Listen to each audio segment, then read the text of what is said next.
mean, I make cakes, and now I'm just gonna unbox an iPhone. yes. Once I published that video, I got almost 200,000 views. I remember we were shocked. Like, how is this possible? Like, it's just an unboxing video. How is this happening? After this period, we realized that tech videos, people are a lot more interested in tech videos than cooking videos. So we decided to make the full transition and just publish tech videos. Welcome, Marina, to this podcast. I want to Thank you. thank you for coming. So if you can, just introduce yourself, and we'll get the conversation started. Sure. Thank you for having me here. So my name is Marina Monteiro. I have a tech YouTube channel. The main channel that I have is called Marina Monteiro, which is my name because I started the main channel in Portuguese as I'm Brazilian. But recently I also started an American channel. I call American channel, but it's like a channel in English, which is called Marina Tech. It's just you wearing like American clothes, American accent. Has nothing to do with YouTube. It's just like me creating the same tech content in English. So yes, I love Apple products. I've been an Apple fan since I was like 7 or 8 years old. So after I got married in 2013, my husband and I had the idea to create the channel. That's 10 years ago. 10 years. So then how old are you? Because you're obviously young, and you've been married 10 years. Yes, I'm 31. Okay, 31. I got married. I was 20 years old. I was the crazy person in the family that wanted to get married at 20 years old. But yes, happily married. Okay. Thank God. Thanks God. There it is. For those who are like, oh, should I get married young? You hear so many negative things about it. No. 10 years later, she's doing great. Shout out to Pedro, also known as Peter, on the American YouTube channel. Or Pedro. Or Pedro, depending what part of the United States you're from. Yes. But I like to remind everyone that this is a business-focused podcast or just conversation. Yes. And I'm very interested in the why people do the things that they do. So I kind of want you to just tell a little bit of your story of how you got into YouTube versus, starting another type of business.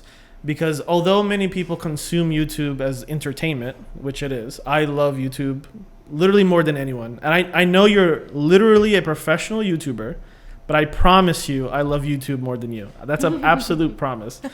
There's no corner of YouTube that I have not explored. Everything from like ancient aliens to conspiracy theories to like how to fix my drawer, how to do this.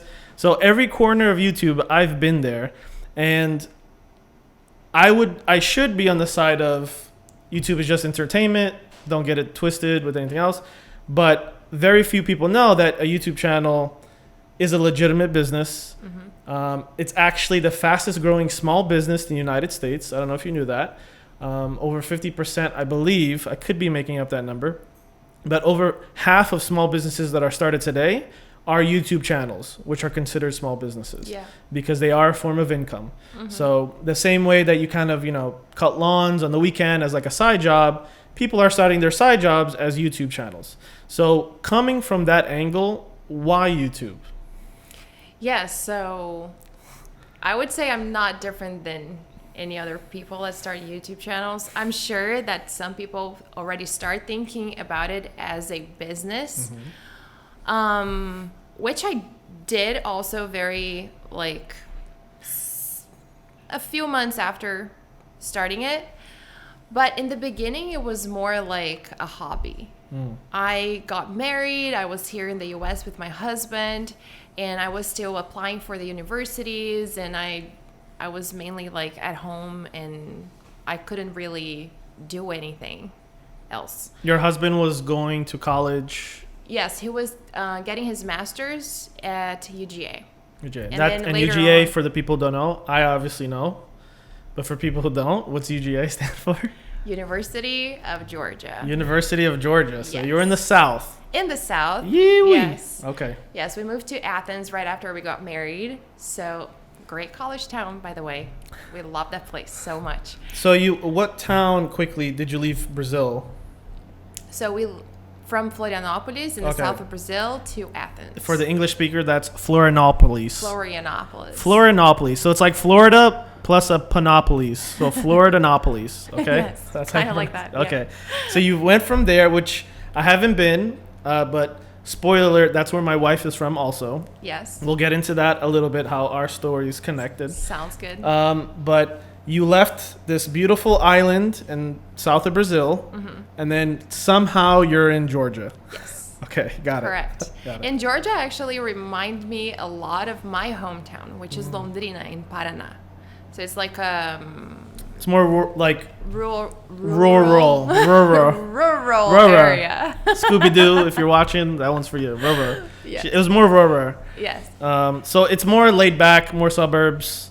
The South, from my experience, other than Florida, but Florida doesn't really count as like the South because it's kind of mixed, super mixed. Yeah. You don't get the southern vibes from Florida unless you're in the Panhandle. But being in Alabama, a lot of the South is you're either in the one major city that the state has, or you're in like a crazy college town. Yeah. And so that's the version you were in. You were in a college town. College town. Got it. Yes. And Athens is amazing. I highly recommend everyone visit. I want to take everyone there. I know it's not something that people do, like, oh, let's go to Athens, but Yeah. trust me, it's amazing.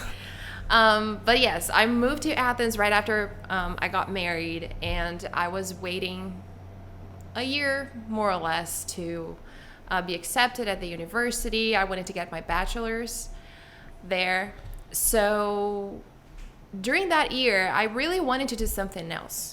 I didn't want to be just at home and studying things on my own. I wanted to do something else. So I was talking to my husband and I was telling him, oh, I wanted to do something else. I don't want to keep just, being staying at home and yada, yada.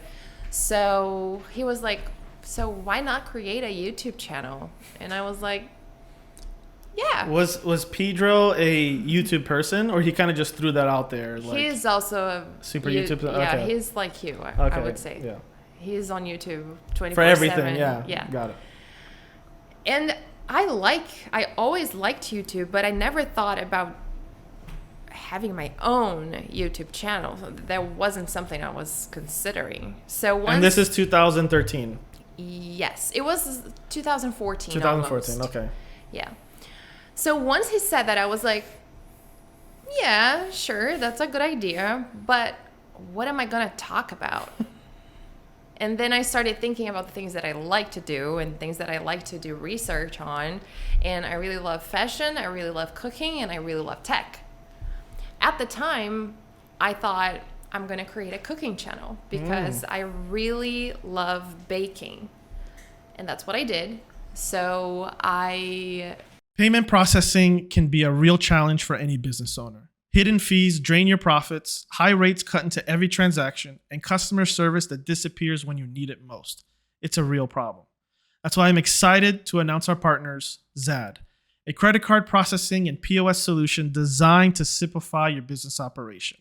But here are 3 reasons why Zaad stands out. Pricing, no hidden fees, ever, with competitive rates that outperform major providers. Customizable POS systems. Choose from a variety of terminals to match your business needs. No one-size-fits-all approach. Number 3, and most important, reliable support. 24/7 customer service in Arabic, English, Spanish, and Portuguese, ensuring you're always supported. And the best for last, we are so confident that you will love their service that there are no commitment plans and you can cancel anytime. Yes, I will repeat that. There are no contracts. You can cancel anytime. That's how confident we are. Visit Zaad.com, ZAAD.com, or use the link in the description below and use the code word PURPOSE for a special offer. Thank you again to Zaad for partnering and sponsoring this video. my first video was how to make brigadeiros. And For the American audience, that's Brigadeiro. Brigadeiro. Which at the current time of this recording, Yes. there is viral. controversy Yes. at Trader Joe's, also known as Uncle Joseph's. I But- love Trader Joe's, by the way. Trader Joe's, if you want to be my first sponsor, Please do. Hook your boy up, okay? I love Trader Joe's I also. also accept that sponsor. I really Sponsor love both of us, Trader Joe's. Okay. She's way ahead of me, but sponsor both of us. We're both here. We're just letting you know we're both here. Yes. But Uncle Joseph is in hot water because there is like a Brigadeiro box. Yeah. What's the American? Fudgy bonbons. It's a fudgy bonbon. Which is a great description. Great description. We Yeah, really good. We both agree on that. It is a good description. Yeah, but really good. But on the box, it says it's from Portugal, which is an absolute lie from the pits of hell. Yep. We rebuke you, Satan, in the name of Jesus, because it's not from Portugal. It's from Brazil. Definitely from Brazil. Like Brazil, we've been taking a lot of L's. Like Argentina just won the World Cup. The same year Pele died. That is true. Don't do this to us, Trader Joe's. We need this. We need to hold on to our Brigadeiros. Yes. As long as possible. Exactly. So please, it's blown up on Instagram. It's not from Portugal. They are from Brazil. But apparently the Instagram wave of Brazilians, because Brazilians are really active on social media. We are powerful people. They're super powerful on social media. Yes. Even the guy from, the actor from Everyone Hates Chris, he did this test I saw on live. He said, no matter what I post, because for some reason, if you don't have that Brazilian context, Everyone Hates Chris, and I promise I'll get back on topic. But the TV show Everybody Hates Chris, is like insanely popular in Brazil. Yeah. Like for no reason. It was just when Brazilians decide, then the whole country loves it. Yeah. And the actor who plays Chris in the show that everyone hates, except for Brazilians love Chris apparently. He will post something and he says, watch, I'll do it as a test. I'll post any random picture and my first 1,000 comments will only be in Portuguese. And so this wave, this power that the Brazilians have for social media, basically like did the same thing they did to Chris, the actor who plays Chris, to Trader Joe's. And Trader Joe's has now, this is internet information. But apparently Trader Joe's has acknowledged that they made a mistake. Yes. They're withholding the current branding of the box, and then they will replace, not from Portugal, but they'll say from Brazil. Exactly. That's what I heard. So hopefully it is true. I hope it's true. And by the way, we've tried it here. Yes. I approve of it. It does taste pretty good, I think. For like a commercial product, I think it's pretty good. I agree. And I can get very deep into this Brigadeiro thing. It's a part of your story. Brigadeiro is where you are today. It is. Because of this. So this is a big deal. I love eating. I love baking. I love making Brigadeiro. So yeah. So for me, for those of you that never tried Brigadeiro, the Trader Joe's Brigadeiro tastes like Brigadeiro. Brigadeiro is kind of like a Brigadeiro flan. I didn't know that. So it's like a bigger version of Brigadeiro. It tastes a little bit different than the regular bonbons. But they taste good. And you can get an idea of what a Brigadeiro is. So I recommend it. I mean, I prefer the one that I make, but it's good. It'll get the job done. It will. It'll get the job done. So yeah, Trader Joe's, we love you. Sponsor us. We're waiting for that. And Links my email's in the description. Trader Joe, Mr. Joseph's. The ball's in your court. Yeah. Okay, thanks. Exactly. So you started cooking this cake, this fudge bonbon, but instead of being tiny... No, I did the Brigadeiros. You did just the bonbons. Yeah, okay. I did the Brigadeiros. And then I did a few other recipes. I did some DIY things. And then Apple released the iPhone 6. When Apple released the iPhone 6, we bought it and we were like, oh, well, why not just do an unboxing? Did you have the iPhone 5? Yes. Which one was your first iPhone? The 4. The 4. Okay, so you were pretty early, because that was in terms of all the body changes. I'm a super tech guy too, but again, because of YouTube. So it's not like I have the tech or review anything, but I always know what's kind of coming out. Yeah.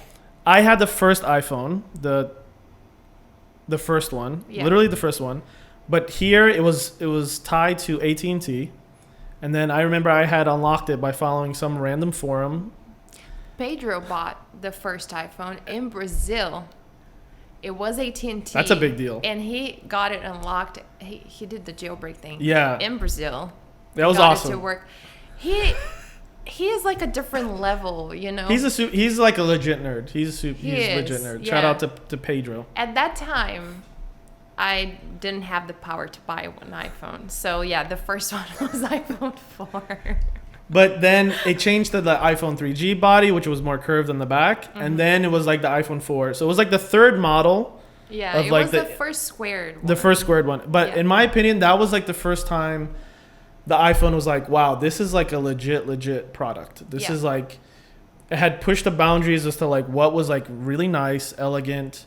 By the time the iPhone 4 came out, I was full team Android. Like I super hated on Apple, super hated, because I was that nerd like Pedro where I just like messing with the technology. Like I would put games on it. I would put like Super Nintendo games on it. I love the fact that could do anything. Yeah, Apple does not allow Apple gives you the best like metaphor I like to use for the situation is like Apple gives you a sandbox to play in. You're trapped in the sandbox, but you know, they'll give you the best toys. It'll be the best sandbox in the playground. And it's really nice. It's easy to explain to your parents, right? But Android is like you have access to the whole playground.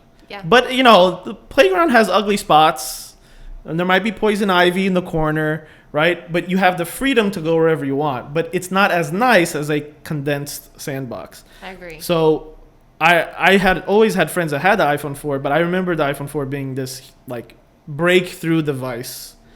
And so you jumped on the iPhone 4. Did you get the 5 or did you go from the 4 to 6? I got the 5. I got the 6, the 7, 10S, the 10, 10S, and then I guess I had all of them then. Since the 10, 4. 10S, 11, 12. Yeah. Wow, that's crazy. Well, there was the 5S. I think the 5S was the first one that had the S. So line. yeah, No, it was the 4S. I had either the 5 or 5S. I didn't switch both years. I think the 5 or the 5S was the last one Steve Jobs designed personally, and then he passed away. Yeah. Which So was just to make this podcast super sad for no reason. super. But anyway, Apple sorry. related.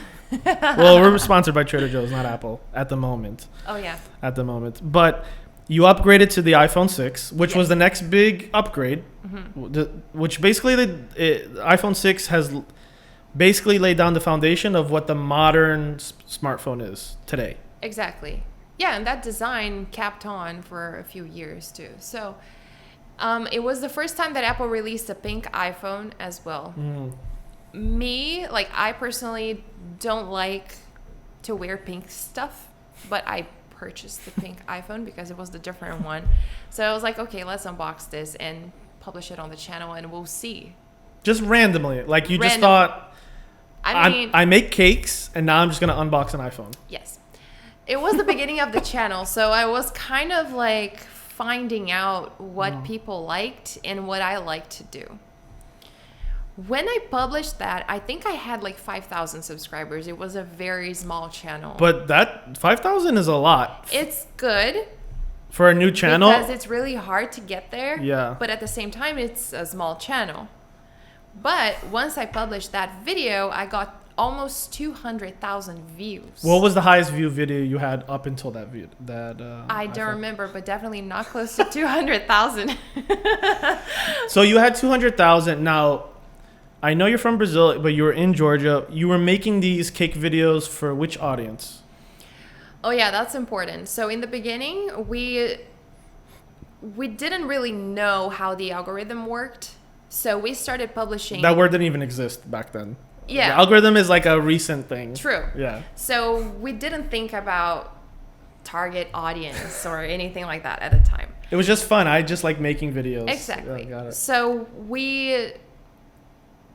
it was like, okay, I live in the US and I'm from Brazil, so I'm gonna post videos in Portuguese and in English. Okay. So I published the same videos in both languages, but on the same channel. Okay.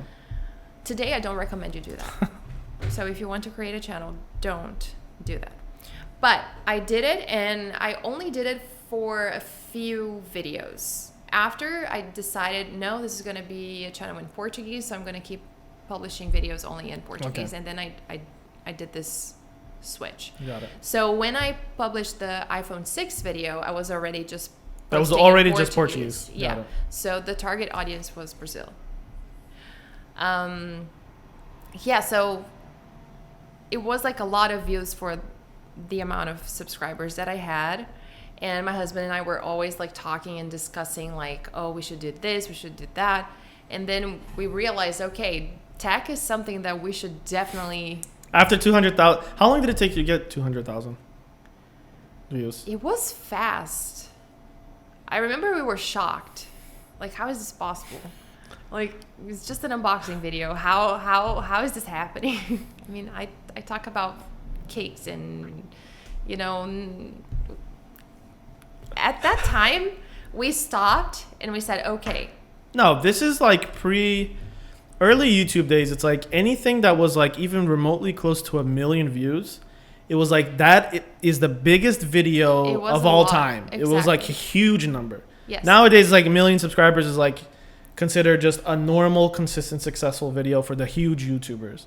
But I remember back then, if you hit 1 million subscribers, it's like you're officially this is your profession now going forward. Exactly. So 200,000 views, like for the context of 10 years ago, more or less. It was a lot. It's crazy amount of views. Yeah. That's So crazy. after that video, my husband and I started talking, okay, maybe we should start doing tech videos.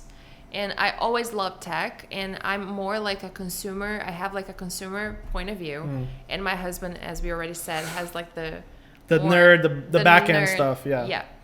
So we always worked together, and he would, like, sometimes if we were planning a more like specific script, I don't know, like about an SSD or something, he would kind of help me get a better idea of how I could present that.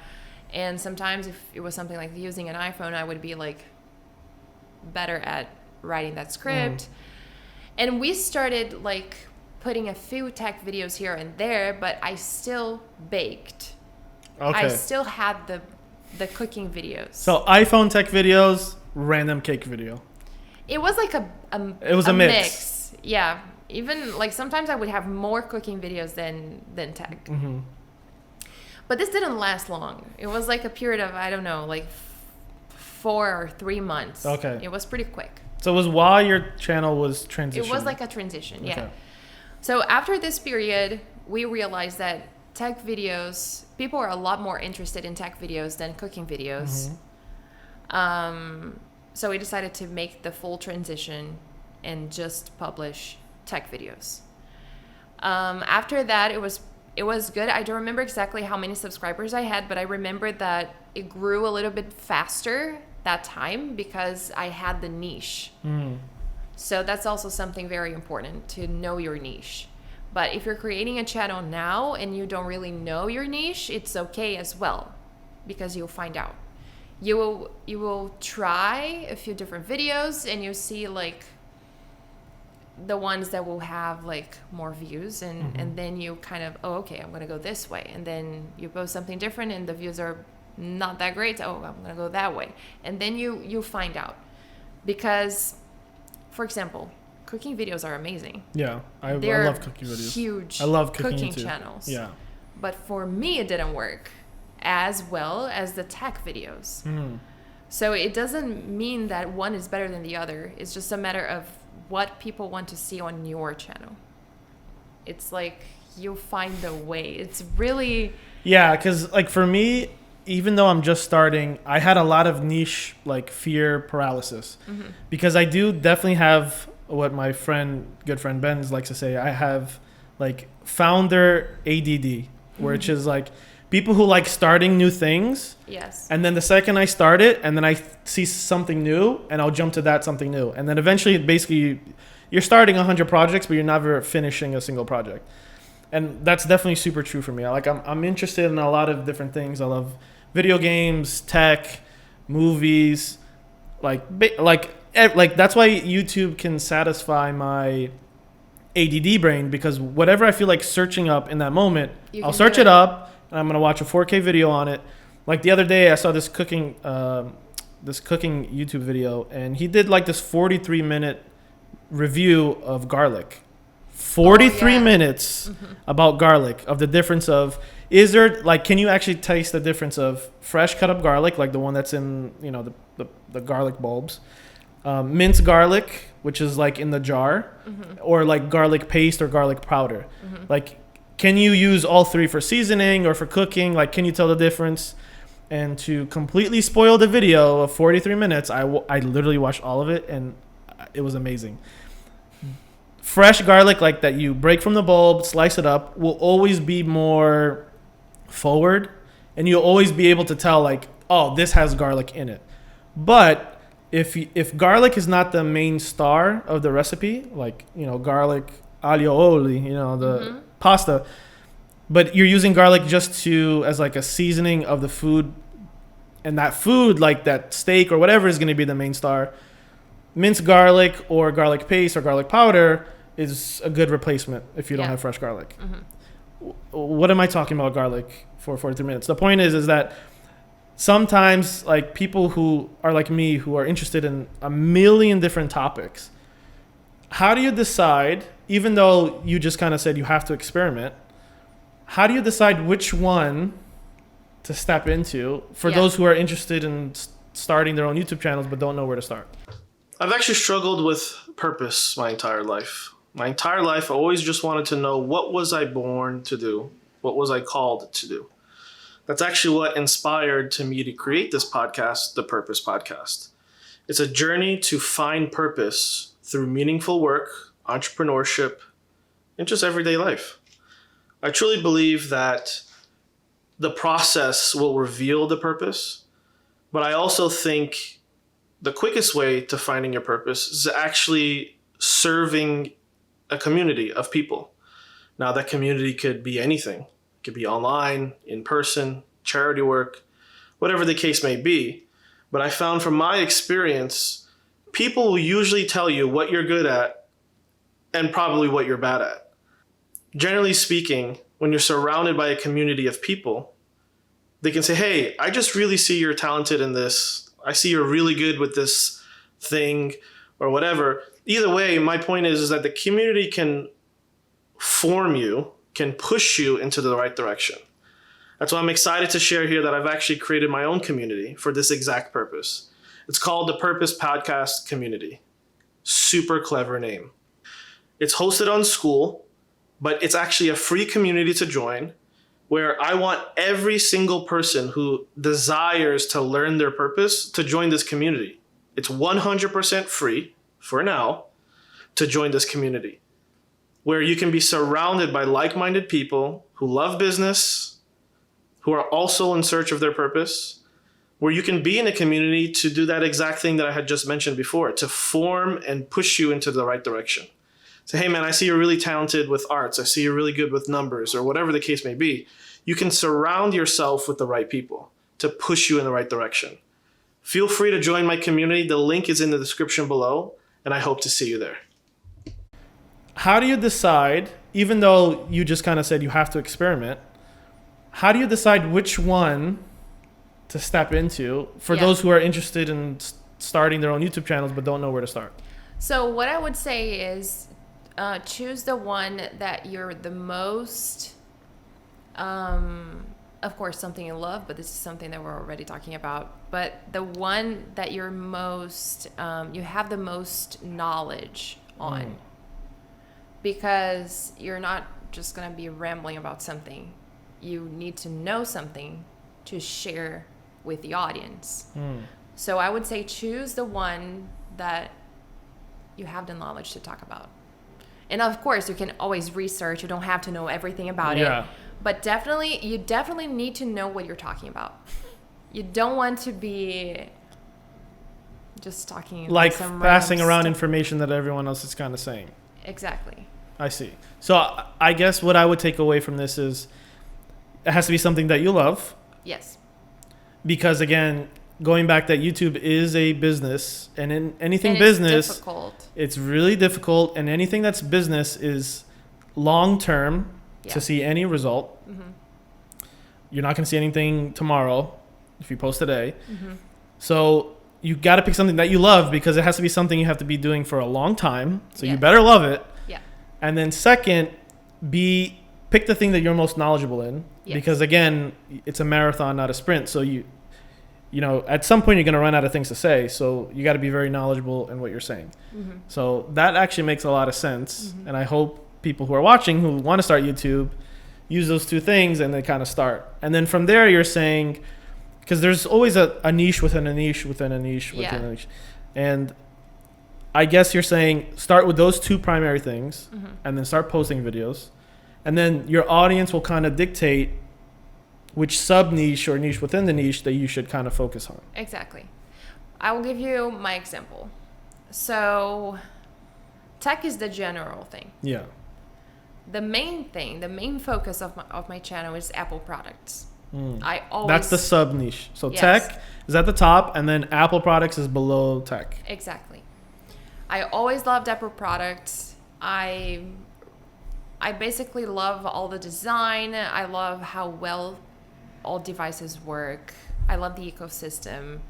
I am an Apple fan. I don't really like saying that, but I am.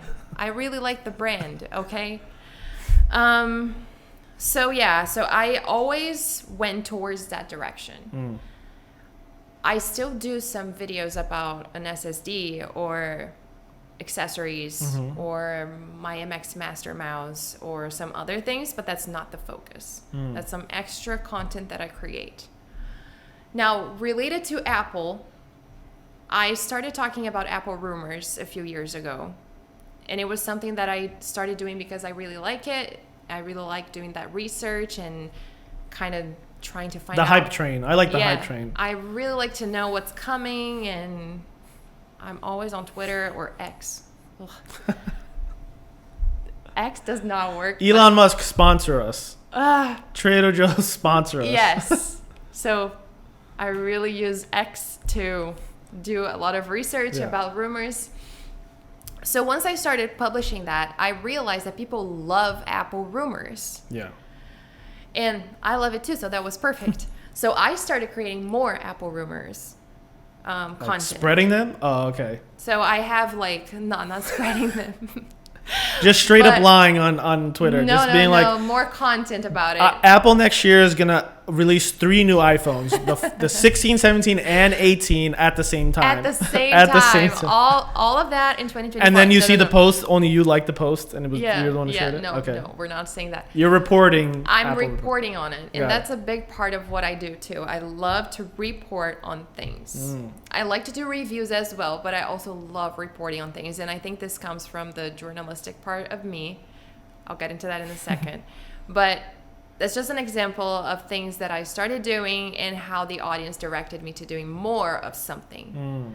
So That was your experiment phase yeah. of the same track that you just told us, kind of, again, reviewing. It's what you love, what you're knowledgeable in, pick the niche, which was tech. Then you did Apple, the sub niche. And then within Apple, you went even deeper, which was your love for, again, another thing, you love journalism. And then you started reporting about Apple rumors, which is below. So I keep seeing this umbrella, and then you just keep going deeper and deeper and deeper. Yes, exactly. That's exactly what it is. And it's something important too, and it's always important to think about that when you're creating a channel, is the structure of your channel. So on my channel, if something asks, okay, Marina, but what do you talk about? Apple products for sure. And I will always have reviews. I will always have Apple rumors. And I'll always have like other videos about accessories or how-tos, tutorials, and things like that. Relating Apple products. Relating Apple products. So those are the 3 main things. Reviews, rumors, and other videos like tutorials, accessories, or any other different video that I want to make. But the main things are reviews and rumors, I would say. Once you started doing rumors, do you find that your channel started growing even Yes. faster? Yes, it was a lot faster. So my channel, I have the channel for almost 10 years now. So it's like I created the channel a long time ago. But it took a while for the channel to grow because right after I created the channel, I was accepted at the university. So then I started studying. Oh, okay. So I didn't have the time that I thought I had to create all of the videos that I wanted to create. My schedule was really full. So I was shooting videos whenever I could. It was something like, I don't even remember. It went from being your time killer to now being like your side hobby. Exactly. Like I wanted to have time to do it, but I didn't have enough. And how time many to do subscribers did you have after you had transitioned to tech? How many subscribers were you at? I don't remember exactly how many subscribers I had during the university period. I would say like 30,000. Okay. So you went from 5 to 30. Yeah. Off the tech. Like 35,000, Yeah. 40. And then once I graduated and started working, I remember that I had like 45,000. So you still were able to grow as which like it even was as a good. side thing. That's Yeah. pretty. Yeah, It was pretty good. Cannot complain. But right after I graduated and I left my job, I decided, okay, so now I'm a full-time YouTuber. So now I'm going to work full-time on this. Wow. What year is this? 2020. So only in 2020. So I was essentially able- 6 years. Yes. That's when you fully decided this is going to be my only job. Yeah, because before that I couldn't do that because I was studying and then I was working and I had to pay the bills. Yeah. So I didn't have that option because YouTube was not paying enough. Which we'll get into in a little bit in terms Yeah. of, because I know people are definitely super curious in terms Yeah. of like the early stages of YouTube, but Yeah. So early 2020, I left my job. The good thing is I was not fired. I didn't quit. It was like God made that happen. So I was like, okay, now I'm going to focus 100% on YouTube. And once I started doing that, again, my husband and I we're a team. So we're always like talking like what to do and how to make this better and how can we improve and grow the channel. And I've decided to start live streaming daily. And that's where I started the morning live streams. I used to live stream at 7 a.m. here in the US because it was 9 a.m. in Brazil. And right after the live stream, I would record a video. So I would publish a video almost every day. so you would go live. What would you talk about the topics? Apple rumors It and was stuff? news, like tech news. Tech news. So it was a daily update of tech news. Yeah. And then immediately after your live, you just, whatever your live stream was, you would repurpose it and that would be your video. Kind of like the highlights of the live or? Yes and no. Sometimes I would get one story from the live stream or like 5 stories that would be like 5 different Apple rumors. Or sometimes if I had a review that day, I would record that. So I would always record something after the live stream. Okay. It was like my purpose was to post as many videos as I could, So technically you would have like 2 videos every day. pretty much. Do you keep One the live stream and one video. Yeah, I keep the live stream. You keep the on replays? the channel, Okay. Yeah. And then I remember that by the end of 2020, I reached 100,000 subscribers. It's in September of 2020. So you went from 40,000 to 100 Yeah. because you decided to go all in Yeah. in the middle of COVID. Yes. COVID actually helped me. Yeah, because people everyone were was at home. Yeah. So it was like I didn't know. I thought you had this growth way before. So it's very recent. it's recent. Yeah. Wow. I mean, I always had like a good amount of subscribers. I was getting paid like a okay amount, but it wasn't my main thing. Like my job paid me a lot more than my main job at the time paid me a lot more than the channel. And that's why I wouldn't quit. How can I quit? You know, no, I'm gonna wait a little bit more. But then God said, no, You should time. start. Yeah. You should just go. Everything's gonna be fine. So yeah, everything was fine. And yeah, on 2020, I could finally say I'm a YouTuber, and that's my job. do you tell people I'm a YouTuber, or because I've seen that a lot of YouTubers, again, I'm on YouTube all day, Yeah. and a lot of them say to this day, no matter how successful they are, they still have this like difficulty to explain what their job is. Yeah, usually what I say, because it is hard, sometimes I will say, oh yeah, I'm a tech YouTuber, or sometimes I will say I'm a journalist content creator, Okay. because that's actually what I am. It's like the same thing. Yeah. I am a journalist and I am a content creator. Yeah, I guess journalist content, or maybe just content creator. A digital content creator. That sounds like. Yeah. Because I always think like, how do I explain this to my mom or dad? Because like, oh, I'm a YouTuber. They'll have no idea what that means. But if I say content creator is good. digital content creator. The reason why I add journalist to the title is because that's also something that I love to include in everything I do. I don't like to give a lot of opinions. I like to give You're people reporting the facts. Yes. Like, of course, in a review, I'm going to give you my opinion. It's like an opinion story. Yeah. But like Apple rumors, any other thing that I'm going to post, I don't really like. I'm not ever going to tell you, buy the iPhone 15 Pro Max.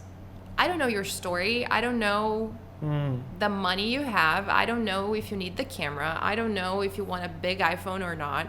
I don't know if what you're going to use your iPhone for. Do you really need to take photos or not? Like, do you want more battery? Do you don't really need more battery? Like, I'm not ever going to say, do this. I'm going to give you the information and direct you to a decision, I see.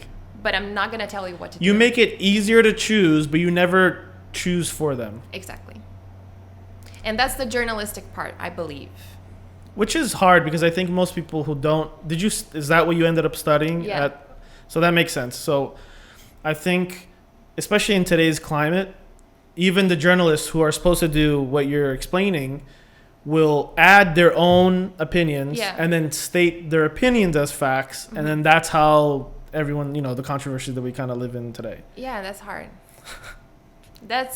So I had a really good professor at the university that got that stuck in my brain, and I just cannot get rid of it. I will not tell people what to do. That's very hard. It is. But I feel like I'm right doing it. Yeah, it's definitely like you're just presenting. It's like you're communicating in math. You're like, Yeah. this is not what I think. It's this plus this is going to equal this. You decide based off the answer. Exactly. But I'm not going to tell you, Yeah, that's pretty accurate. That's good, right? You're communicating in math. And so you're not telling me like what you think or whatever. Yeah. Other than the reviews. Like, I will give my experience. For example, like the Apple Watch Series 8, which is the one I have. I wish it had more battery life. But that doesn't mean it's a bad... Doesn't mean it has bad watch. battery life and don't buy it. Exactly. It's just from you using it your day to day. Yeah. Like, I would give examples. Like, I work out almost every day. I use it to sleep. I wear it while sleeping. Oh, you wear it while sleeping. Yeah. Okay. So I will So when do you charge it? while I shower. And that's it? That's enough to keep it going for the whole day? Like, that's probably why you run out of battery. I mean, it is enough if I always charge it, but if you day skip it, I okay. forget, then it will... So you want to have enough, like, wiggle room where even if you forget, It will be fine. you'll still be fine. But that doesn't happen. So you basically have one window. If you miss that window, it'll definitely die. Yeah. But if you don't miss the window, it does last all day? Yeah. Okay. So I will give examples like that. But that's the maximum of Your personal opinion. input. Yeah. I mean, that is super interesting. Every year I lie to myself saying I need an Apple Watch. And then every year I'm like, my phone's in my pocket. Why do I need an Apple Watch? If you were to sell me on an Apple Watch, Yeah. why should I get an Apple Watch? Series 9 just dropped. For context, today is iPhone launch day. We'll get into that in a little bit. Yeah. So the Series 9 released and the Ultra 2. So why, like, what are the most basic things to sell someone on why they should get an Apple Watch? Well, for me, mainly, what I love about it is to receive all the notifications on my wrist because I don't need to be constantly checking my iPhone. Which I do all the time. Yeah, and it's good because you can just look down and, you know. Does it count? I have actually a question. If you get a text, iMessage text, Yeah. if you see the notification on your watch, does it count as read? No, which is another plus. Aha. It's pretty good. Writing these down. Yeah, Okay. see?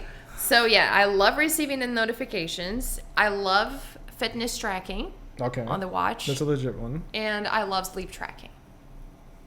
So what is sleep tracking? Because I sleep. So sleep tracking will tell you how much deep sleep you had, how many hours you slept, what time you went to bed, what time did you fall asleep, what time you woke up, and it will give you like, it will pretty much give you like a bunch of data about your sleep, and you will be able to dive deep into that and realize if you're having great sleep or not, if you need to change something in your schedule, like in your routine to improve your sleep quality. It's really nice. I love tracking my sleep. But yeah, those are the three main things that I love doing on my Apple Watch. So if you feel like you need something to help you with notifications, if you need something to help you like while working out, or if you want to track your sleep, All of those three course, things are issues for me that would need a solution. then it would be nice to have an Apple Watch. But of course, there's a lot more into it. It's just like those three things are the main things that I use on the Apple Watch, and I really like. Can you put music on it and like go on a jog with it? Yes. So there's also something else. Like the Apple Watch, you have the option. The SE and the Series 9, which are the basic models, have the option for you to choose GPS or GPS plus cellular. If you choose the GPS version, you can download music on it. You can like store music on it and leave your iPhone at home and listen to your music while running. Or if you buy the cellular version, you will have like a line on your watch. So you can leave your iPhone at home, go for a jog, and you will receive your texts. A full like cellular line You will has its own receive your number. Does it have its calls. own number or it It's extends? linked. Oh, It's linked to your okay. number. You'll receive calls. You'll receive everything. So that's good because you don't need to be carrying your iPhone with you. So it depends. Like I always say, people make it so hard to choose like GPS or GPS plus cellular, and it's pretty simple. Do you need to leave your iPhone at home or at work while you do something else? I have like phone anxiety. I don't think I can leave my phone at home. So if you always have your phone on you, you pretty much don't need The cellular. The cellular. If you plan on leaving your iPhone at home, then having the cellular option is better. But it's pretty simple. Do you need your iPhone with you or not? That's it. Of course, you're going to have like the costs of like the data plan, but usually it's pretty cheap. Yeah, I think this T-Mobile guy they always try to upsell me on it. I think it was like 10 or 15 bucks a month. Yeah, it's really... Which is not that bad. It's not that bad. So you just have to think about your routine and your use. Yeah. That's pretty much it. All right, time to get into the juicy questions. Okay. The finance side of YouTube. Everyone, I think, I have this theory where this is how my brain works, which is like, I like to go immediately to the extremes.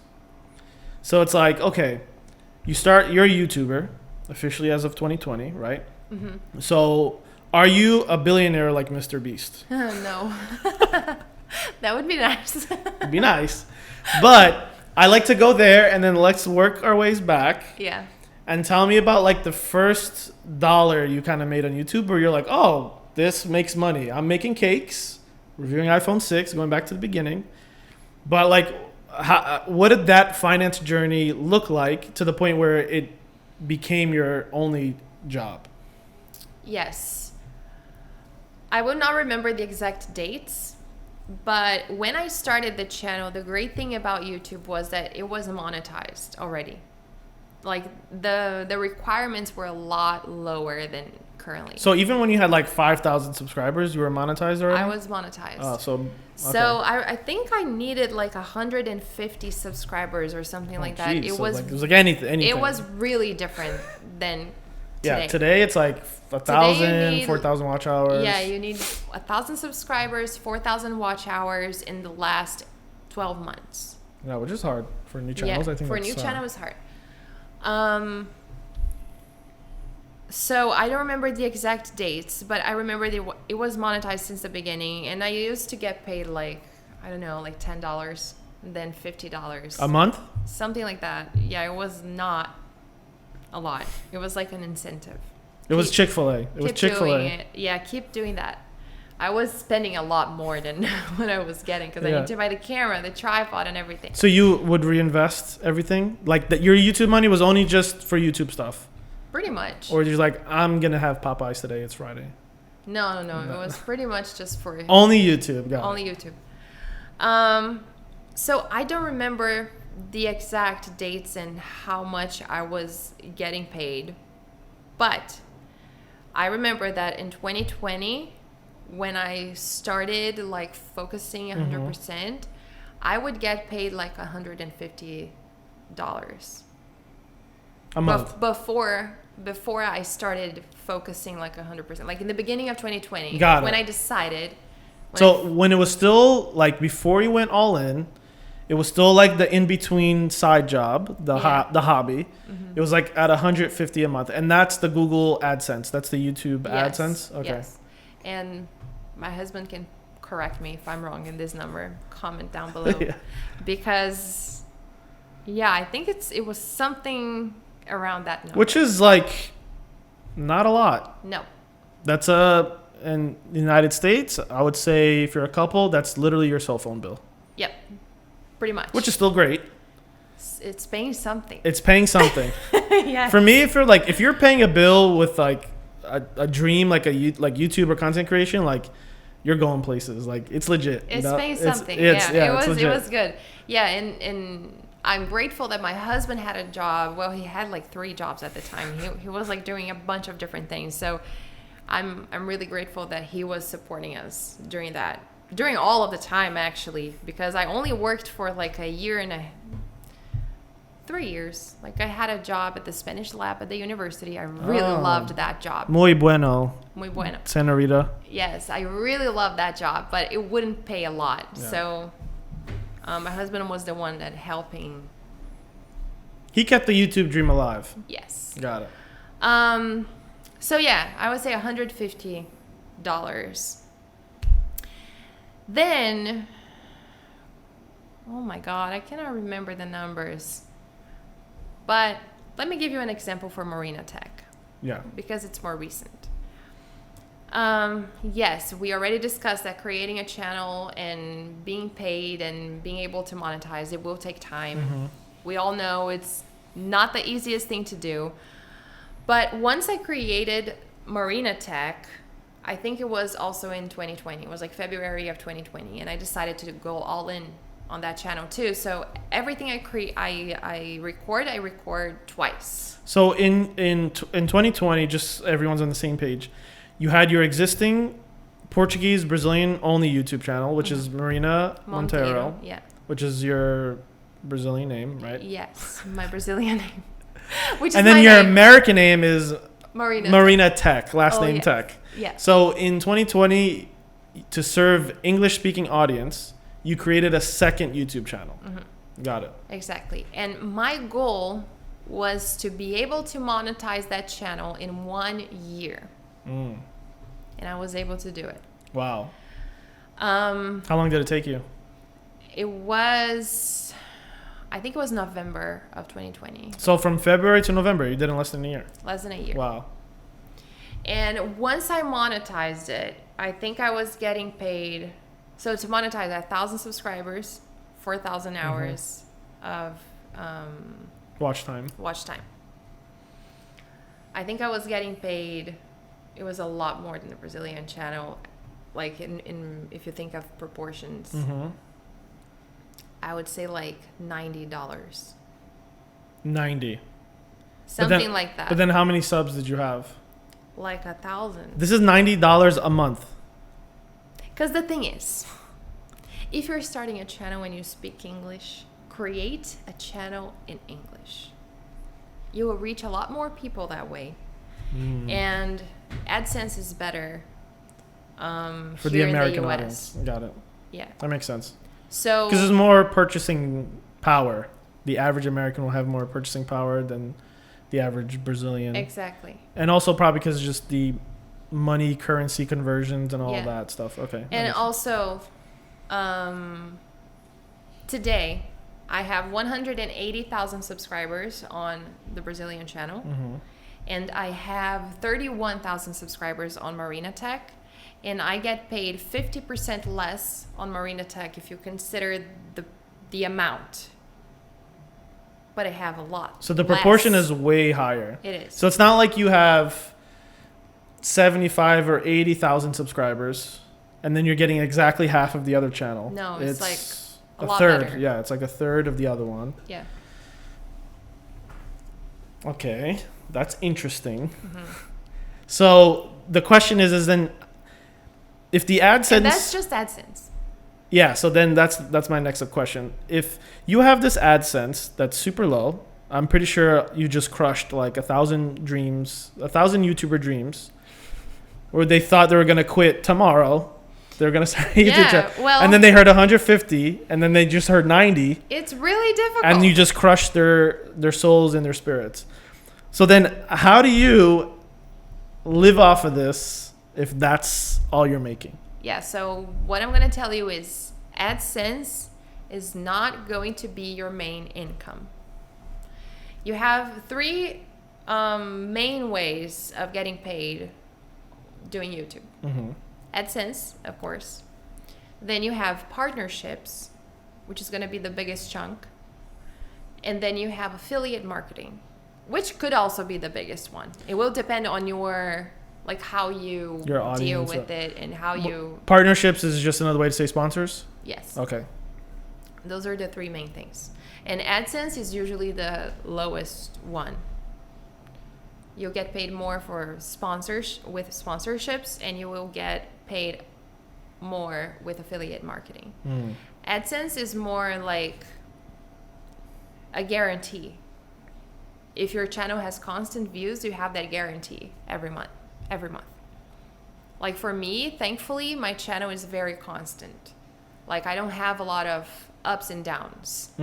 Like I said, currently it's iPhone season, so I have like a You'll have way spike, more highs. but I don't really have lows. Which So is you're good. not like a seasonal restaurant where it's like, if you don't make money during the summer warm months, and then the winter comes, you're gonna lose. It's basically you'll have your peaks, but then on the off season, It's at worst, stable. it's stable. Yeah. It's okay. So that's really Which really is- good. It's really good. It's not easy though. I'm really grateful that my channel is like this because a lot of channels are not. They're not like that. That's what I. Usually, if you stop posting, you'll see your revenue going down. And one thing that comes to mind as to probably why, and this is me just guessing, and you could probably actually tell me why, but it's probably the reporting that you do with the rumors. There's already a rumor of the iPhone 16 Yeah. already on the internet ready to go. So I think that rumor, that hype, already has people looking forward to the next rumor that's just going to bring them a day closer to the next iPhone. That's Yeah. if I were to guess, that's probably, I would say that's a part of it, okay. but mainly what keeps the channel going is the reviews and the tutorials because those are searchable videos. So things that people are looking for. Like how, That's like your how-to part of your channel. yeah, for example, like the reviews, they're obvious. Yeah. Like, is the iPhone 15 worth it? Or Which will people will still look for those reviews 2 Yeah. and 3 years after the release. exactly. Because iPhones, they're high quality products, so you could always buy a used iPhone Exactly. 2 years later, and Yeah. it'd still be great. I do Yeah. that a lot for buying used cameras. I'll see like, a product that came out like 6 years ago. I'll still see the review today Exactly. because I know I can buy it used cheaper today. Yeah. So that makes sense. So timeless videos. Those are the videos that are always sustaining the channel. So reviews, how-to videos, For example, how to force restart your iPhone. That's a video that people go watch, and I recorded it in like 2018 or something. Like, I mean, it's still because you and need it. people still watch it. Yeah. And I recorded a new one with better quality. So please go watch the best one, not the old one. But okay, Can you get rid of the video or hide it and just force them to watch a new one? Or you're Not just really. like, this is working, I don't want to touch it. I'm gonna leave it there. Yeah. No, I'm okay with it. I just, I recorded a better one, but it's fine. Yeah. If you prefer the old one, what can I do? So yeah, those are the videos that sustain the channel. And that's why I keep doing that as well. Because people want information. People need information. And rumors, they die fast. So rumors kind of like, because this is how my brain works. So rumors are kind of like throwing like sticks in a fire. You'll get a little fast burn, but then it dies out. Exactly. But then these other how-to videos are kind of like charcoal. You'll throw them. Might take a little bit longer to catch on fire, but it stays lit longer. Exactly. That's exactly what it is. That makes a lot of sense. And that's why I like having all of these types of videos. These 3 pillars of, if you were to break down a YouTube channel, building upon everything you've already said, like what percentage wise it should be like a how-to, a percentage of YouTube, like these forever type of videos you keep saying, like no matter how much time goes by, people always search them. Yeah.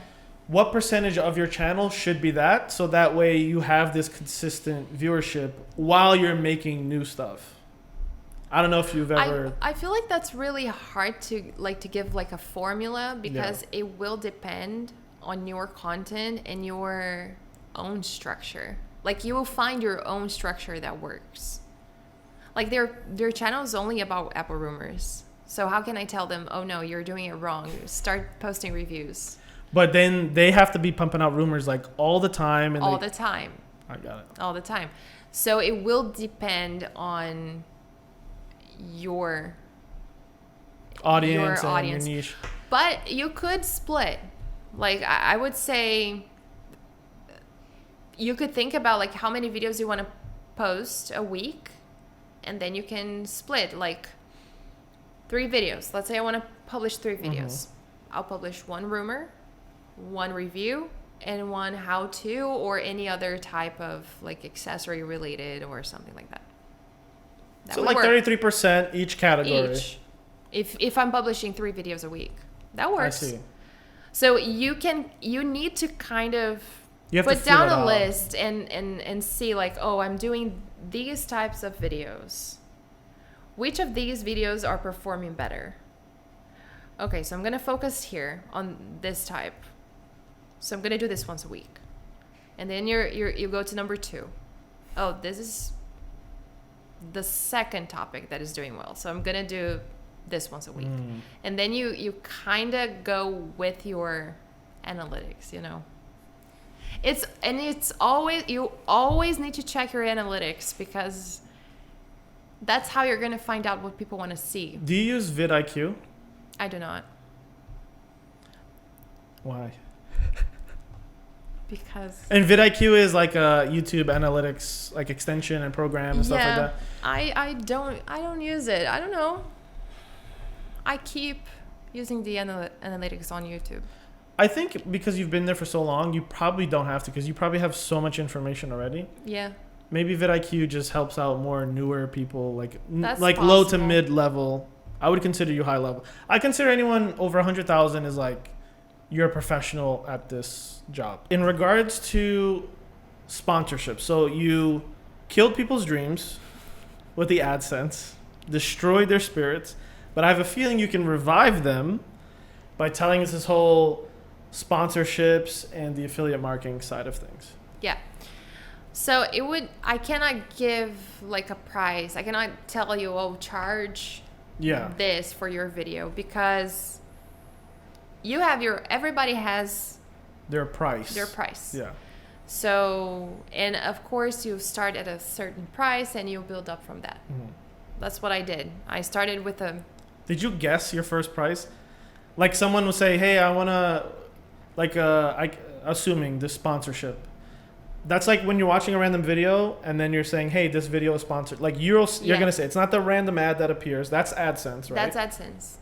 But your sponsorship is going to be like this video is sponsored by Squarespace, like the most common one. Or something. Yeah, exactly. Squarespace, Trader Joe's. Yes, we're here too. We're here for you. Yeah, we're here. Okay, we're here. Is this how you get sponsorships? By asking in the middle of a podcast? I never did that, but I guess it could work. It could work. We're going to try. I'll let you know.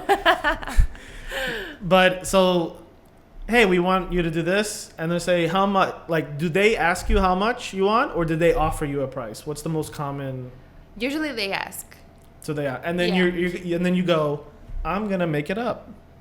Yeah, the first time is always the hardest because it's hard for you to put a price on your work. It's difficult. I didn't guess 100% because I have a friend that is also a content creator, and she already has her media kit and everything. So I asked to see her media kit, and I was like, okay, this makes sense. I see. So you had some guidelines. Yeah, and then I kind of made like she's a lot bigger than I am. So I kind of made like a proportion thing. And I was like, does this make sense? You did YouTube math. You did like fake YouTube math. Yeah. And based off my calculations, this is how much I charge.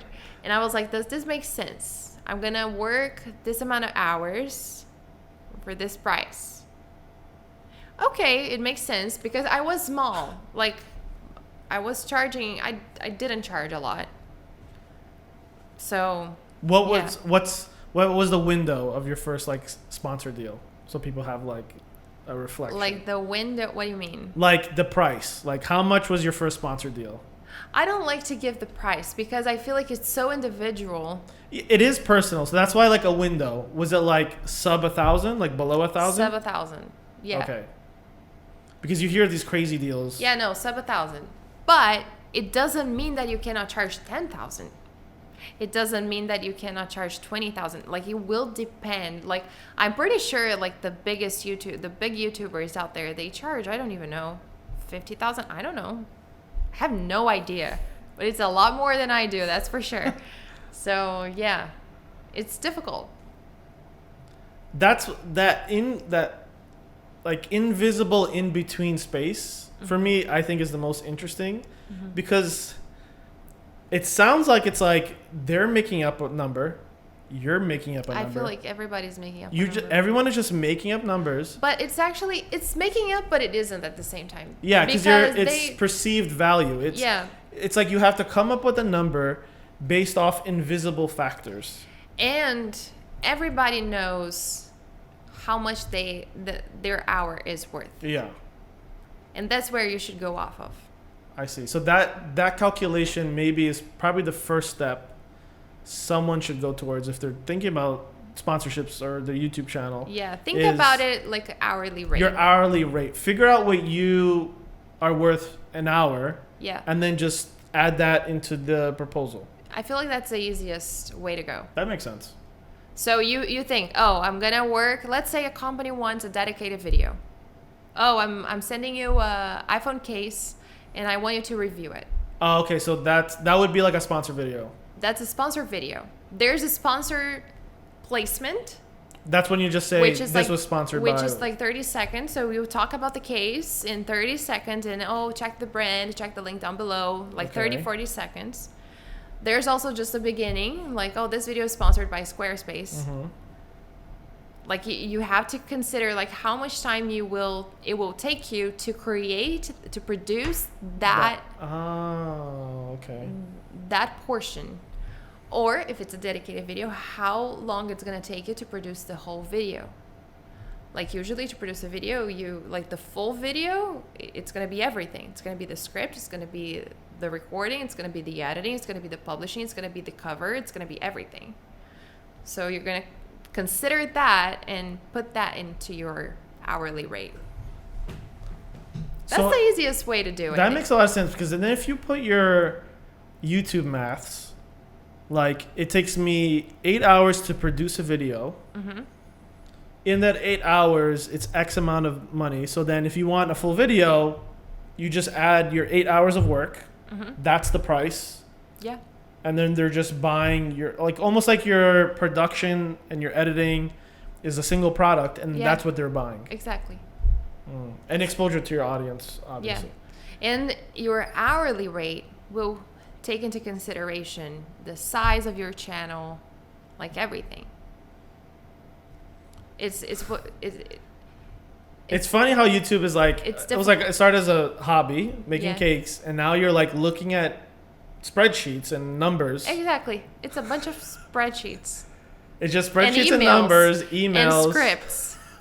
That's what I do. I write scripts. I shoot a lot of B-roll. And then at the end of the day, I'm like this. But yeah, everything is good in the end.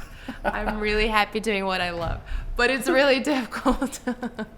Yeah, because there's that, I think there's that TikTok like impression, which is like, I'm just going to shoot a dancing video for 10 seconds and make millions of dollars. It's so different. Where in reality, it's you and Pedro are essentially an entire production company from start to finish. You're the agent to get the deals. You're also the main actress. You're also the main editor. You're everything from A to Z to come out with a completed review product. Yeah. Only to have some guy in the comments saying this video is horrible. Yeah, the great thing about my audience is that I don't get many haters. That's the next question. How do you handle the hater comments? I'm really happy about that. It's really rare. There was a time that I received a bad comment on the channel in English, and Marina Tech, and usually I don't reply, but that day I was like, I'm gonna reply this person. Do you read every comment? Almost every comment. Yeah. And I try to reply as many as I can. I always wonder if like the YouTubers, if they like, do you actually read every comment? They do read it. Do you like it, or you just read it? If it's something that has a question and I cannot reply at that time, I will not like it, because it will mean that I read it and didn't reply the person. Okay. Yeah. But if it's like a compliment, I would like it. I try to read and reply as many as I can. Wow. Does that engagement do something to the algorithm? Like, it's important. It doubles the number of comments. Wow, that's true.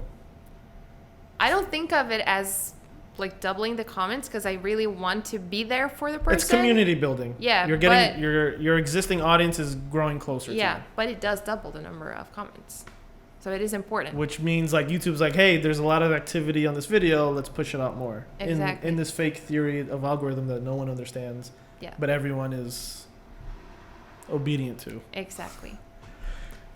It's really complex. So yeah, there was this time that I replied the person, and I was like, there's someone else here on the other side. That guy is now #1 fan. So it was good that I replied to him. But yeah, I usually don't reply to haters. I feel like I don't have time for this. And I don't have time for this. But does it like mess you up emotionally? I think if it catches you on a bad day, a bad comment could definitely ruin your day. It bothers me more to get facts wrong.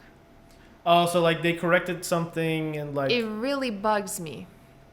I'm like, God, dude, you have no idea how long I researched this thing. I got it wrong. That's the journalist side. It's like, it happens, okay? Come here, do it. Do it. I dare you. Well, yeah, it kind of bugs me, but I don't get mad or like upset. Oh, okay. I try my best not to. It took me a long time, but Pedro, my husband, he always says, don't take things personally, and this is for everything in life. Like, we work together, so we have to be constantly like discussing things. Like in business mode. Yeah. Yeah, professional mode. Yeah. So don't take. I cannot speak anymore. I'm running out. Don't take things personally, and it's difficult. It took me a long time to get to the point to make this work, but right now I feel like you're in like the professional mode, like you got it down packed. Yeah. So when I see that the comment's gonna start being like a bad one, I just skip over it. and just go to the next one. But usually I don't have haters, so I'm really grateful that my audience is amazing. Thank you, guys. And to the last piece, affiliate marketing. What is that in a nutshell? Like, what does that mean exactly? So affiliate marketing is pretty much getting people to purchase items through your link. So that's like the famous link in the description. Yeah. So you'll get a percentage of that. It's amazing. It's really good. I highly recommend everybody to be like, get an affiliate marketing with Amazon or any other brand that you will advertise a lot. Like, so you have to apply for the affiliate marketing on these websites? Yeah, you have to apply. So each website will have their thing. It's not their just requirements. one super website that connects you to everything. No. It's each guy is... There are a few websites like Share a Sale that have like a lot of different brands Oh, okay. that work But with generally, them. it's like it's Amazon. You have to sign up with Amazon. Yeah. But then if you're sharing to Walmart, you have to be affiliated with Walmart. So each one has their own connection. Walmart, I think they're connected to a different, I don't remember right now. I think Walmart uses a different platform. And I'm not sure if Walmart has An affiliate or like right B&H or anything yeah, but that B&H has its own. Amazon has its own. Like Moft, I really like this case, for example. They have its own. But there's a different brand of iPhone cases that I work with. They have affiliate marketing through Share a Sale. So Share a Sale has a ton of brands. So you have to apply to Share a Sale, be approved, and then the company needs to approve you inside Share a Sale. Oh, I see. And they have their own requirements. Like Amazon has a requirement. I forgot now which requirement it is. I think you need like 10,000 followers or something. That's kind of a big number. But I don't remember exactly. So do your research on that. Yeah, she doesn't like getting facts wrong. Exactly. So go 1 ahead. to 10,000 people, maybe. Maybe. Figure it out. Exactly. So yeah, but affiliate marketing is great. Here in the US, it's perfect because people like to shop here. In Brazil, it's not the best thing. It's good, but it's not as big as in the US. I see. So here with affiliate marketing, you can get paid like a good amount, even if you're small. Just a percent. What is the percentage? It depends on the product, like the category. Like tech, usually it's like 7 or 8%. That's really high. Yeah. If you sell like any camera, it's $1,000. Yeah. That's a lot. Yeah. So if you sell big items, it's a big thing. But Amazon is always like, they have like some promotions as well. Like, oh, this month we're going to give you higher commission rates. Oh, so they work with the affiliates. Yeah. So they have like special seasons. They pay more. Or Do you get more like on Black Friday, Christmas season? I get paid more, but because people buy more. Oh, so you make more on quantity. Yeah. Not that they increase the percentage. They right? don't. I don't remember they increasing during Black Friday.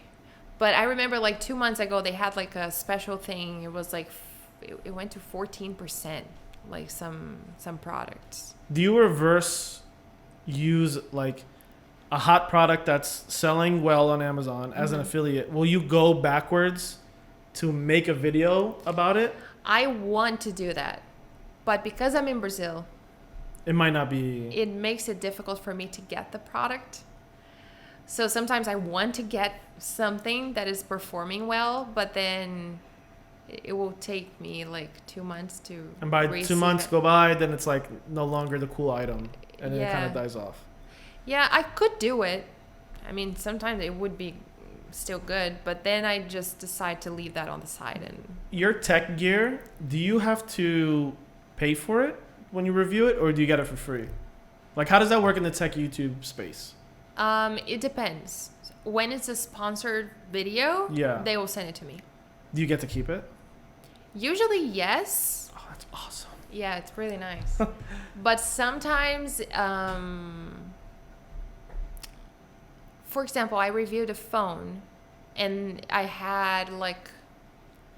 stayed with the phone like a month. Like an Android phone? Yeah.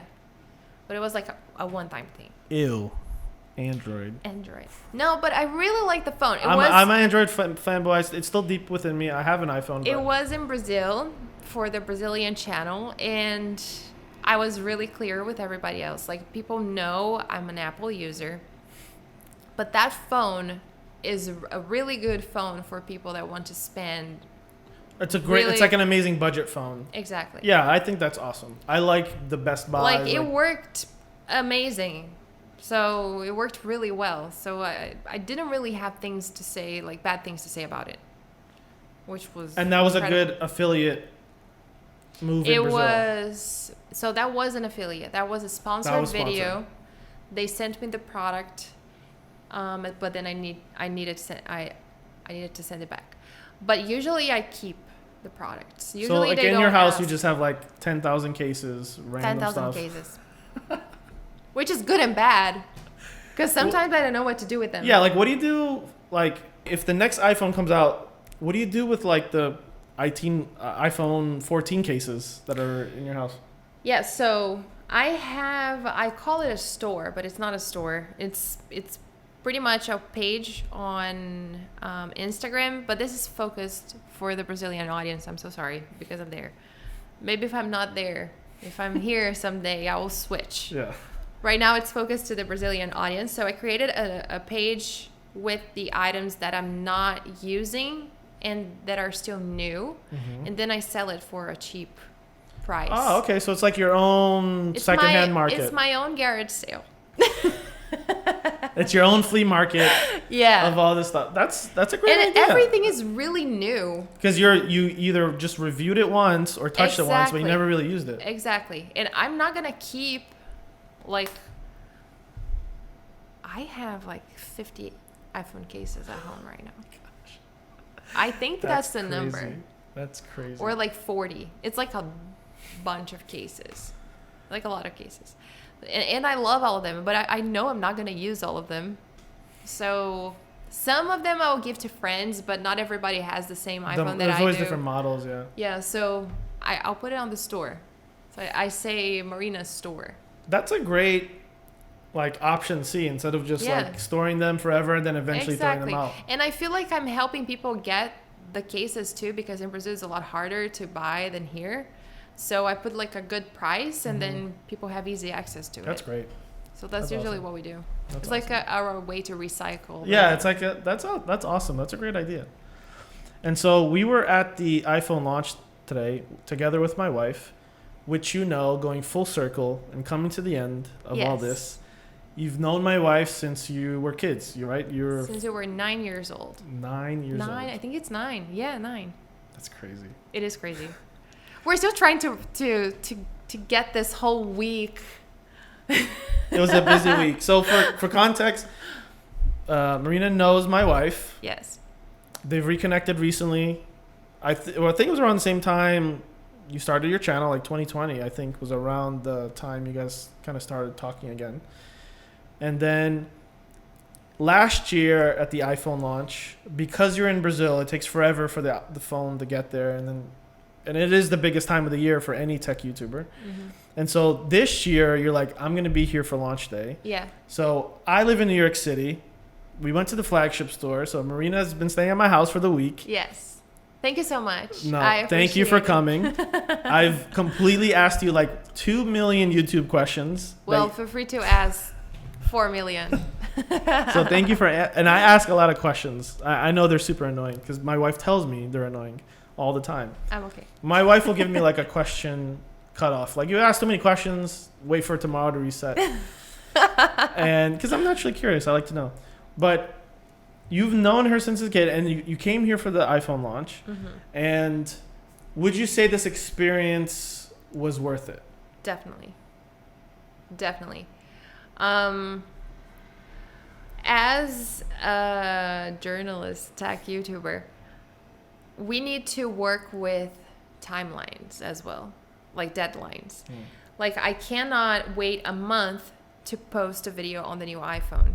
I need to be there posting as soon as it happens. So yes, we even considered going to Australia because it's like we would have What? more time. Yeah, you'd be in the future. Exactly. We consider that. but that's maybe next year. Next year. Yeah. It's like it used to be behind a month. Now you're going to be in the future. Exactly. 30 hours. So I'll be the first one to publish it, okay? But yeah, we need to be constantly like changing and aware of everything that's happening. We cannot be behind. So yeah, it was definitely worth it. And it's always like a fun experience to be at the store at the launch day. And New York is always like amazing. And the store is incredible. So yeah, it was perfect. It was an awesome day. And I appreciate all the help because this guy here helped me a lot today as well. So I was like second cameraman. I was like, I just want to get experience to see how this YouTube thing is. I'm new in my YouTube journey. So thank you for allowing me to be a part and asking a million questions to kind of see behind the scenes. I've asked you so many questions that even on this podcast, I don't know how long it's been so far, but it feels like it's been a while. Even after all this, you're still always willing to listen and to answer. And I think that translates really well on your channel because I tune into your live a lot. Like I always see it pop up on my home feed. And I always click in. I just leave it on my side screen while I'm doing my work. I work from home. And I think the same attitude you have in real life, and I think this is why people connect with you, is because you're the friendly consumer and Pedro is like the back-end nerd.